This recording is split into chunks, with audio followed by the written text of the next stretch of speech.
যখন আমি এই বিষয়ে অস্বীকৃতি জানাই তখন তারা তাদের কিছু পরিচিত উশৃঙ্খল লোকজন এনে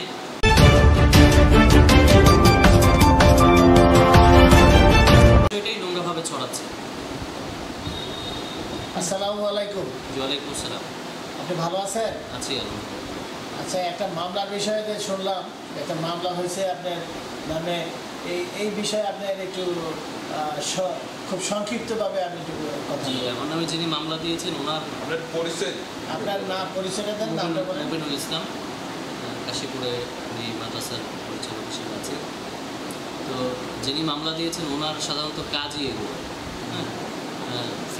সমাজের ধনাঢ্য ব্যক্তি যারা বা একটু মান সম্মানওয়ালা সমাজে বিত্তবান যারা, এদেরকে টার্গেট করে কেন্দ্র করে মামলা করা অথবা তাদের নামে কিছু একটা পেঁচিয়ে তাদের কাছ থেকে কিছু অর্থবিত্ত হাতিয়ে নেওয়া, এগুলোই তার কাজ ছিল। এগুলো আমরা মামলার আগে আমি জানতাম না, পরবর্তীতে আমি মামলা করার পর থেকে এই বিষয়গুলো জানতে পেরেছি।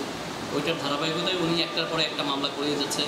একদিকে বিয়ের প্রলোভনে ধর্ষণ এরকম মামলা দিয়েছে, তারপরে দিয়েছে প্রায় 1,60,00,000 টাকার 5টা মামলা দিয়েছে আমার নামে।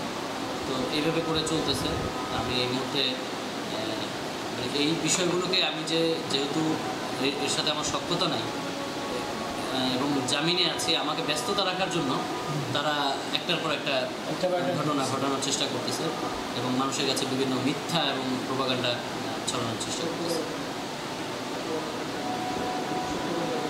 শুক্রবারের বিষয় যদি আপনাদের কিছু জানার থাকে, এই শুক্রবারে তাদের এই মামলার মিউচুয়ালের জন্য আসছিল, যেই মামলা তারা করেছে এবং আমি মামলা করেছি মেট্রোপলিটন ম্যাজিস্ট্রেট আমলি আদালতে। সেই মামলা চলমান এবং সেখানে তারা অপরাধী সাব্যস্ত হওয়ার পথে। ওই মামলা বা এই সব কিছু মিলিয়ে মিউচুয়াল হওয়ার জন্য তারা শুক্রবারে এসেছিল। যখন আমি এই বিষয়ে অস্বীকৃতি জানাই তখন তারা তাদের কিছু পরিচিত উশৃঙ্খল লোকজন এনে, আমার এখানে উপস্থিত লোকজন ছিল মাদ্রাসার অভিভাবক, তাদের গায়ে হাত তুলেছে এবং আমার ব্যাপারে যারাই কথা বলতে এসছে তাদেরকে মাইট দিয়েছে। বা আমি এক পর্যায়ে যখন মামলা মিউচুয়াল হবো না এরকম কথা বলি, তখন তারা এখানে অভিভাবকদের টাকা পয়সা এবং তাদের আমার এখান থেকে অনেক কিছুই নিয়ে গিয়েছে এবং অনেক লোক নিয়ে আসছিল। তারা বাহিরে একটা মিথ্যা একটা ঘটনা ছড়ানোর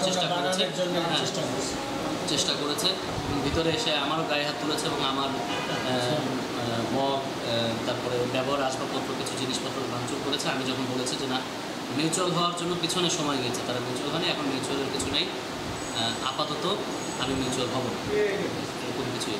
রুবেল নামে একজন এসছে, ওই যে আমার যে মামলা করেছে সোনিয়া নামে, এই ভদ্রমহিলা, উনি ঢাকাতেও তার নামে একাধিক মামলা আছে, হ্যাঁ, এবং এর জন্য সে একাধিকবার সে হাজত কেটেছে। তার নামে মাদক মামলা সহ পর্নোগ্রাফি আইনি মামলা আছে, তারপরে চাঁদাবাজি মামলা আছে এবং সে ঢাকাতেও একাধিক ব্যক্তির নামে এরকম ধর্ষণ মামলা করেছে, যেগুলো আমি আপনাদেরকে ডকুমেন্টস দেখাতে পারি।